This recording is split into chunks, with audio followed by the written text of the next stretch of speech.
Welcome everybody to Amazing People Episode 8, the first episode of 2019. I'm here today with the amazing Hunter Kemper.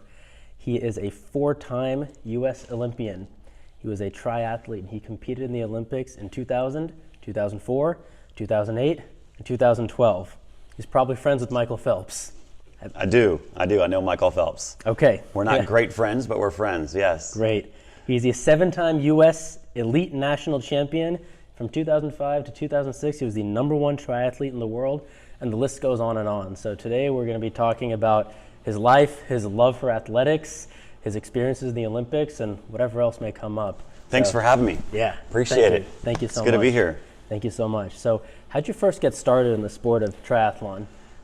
It's a great question. You know, I grew up here in Orlando, Florida, Longwood, Altamont Springs area. And which is where we are now. Yes, where we currently are. And I went to Sable Point Elementary, Rock Lake Middle School, and played all sports. Did soccer, tennis, baseball, basketball, swimming was a sport I started on early on in my life at 6 years old. And through some swimming friends of mine, they got me introduced to the sport of triathlon. They asked me to come out to a triathlon in Claremont, Florida, which is just a little bit northwest of here. Okay. And I decided to do my very first race. It was a 100-yard swim. It was a 5K bike ride or a 3-mile bike ride. Yeah. And it was a half-mile run. And it took me 17 minutes to do. I was 10 years old, and I won first place. There was only 3 of us in the age division, so I was the best of 3. We were all on the podium. Well, so it starts with small numbers. It does. Everything starts small. Yeah. It does.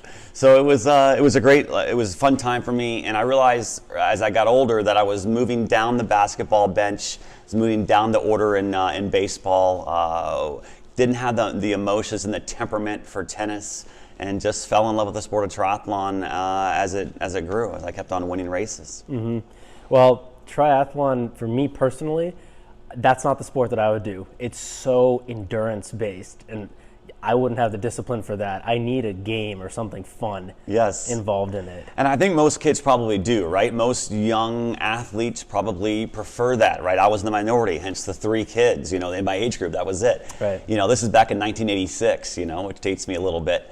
But I then went on to the national championships. It was over at Busch Gardens in Tampa, right here, 2 hours away. It was my second race. Yeah.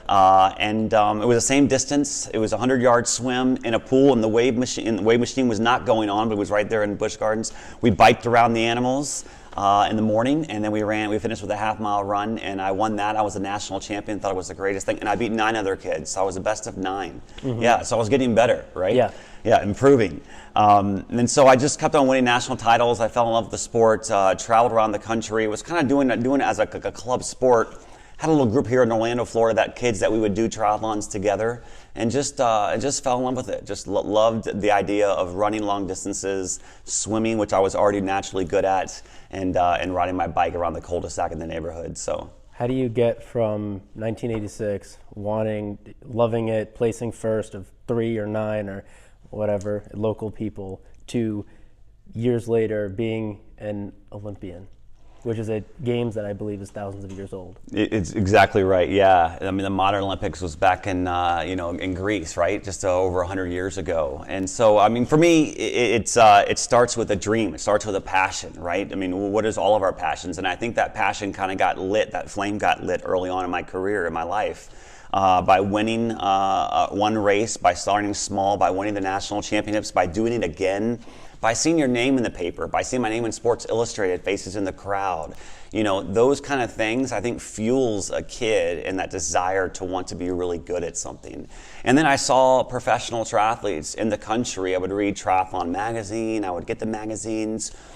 I would see other athletes, men and women, making a living doing the sport. And so that's what I fell in love with. I'm a teenager. I'm 13, 14 years old. I'm doing triathlons around the state of Florida, traveling around the whole state of Florida, racing against adults or age groupers that are 30, amateurs that are 30 years old, 35, 40-year-old men that are beating me, but I'm getting close. I'm getting better. And I think early on that desire to want to be really good at something fueled me, and my passion to want to be great. And it was an Olympic sport, so that wasn't like where it all began. And for me, it was just becoming a professional triathlete. That's what I wanted to do. That was my ultimate goal, was to making a living doing the sport.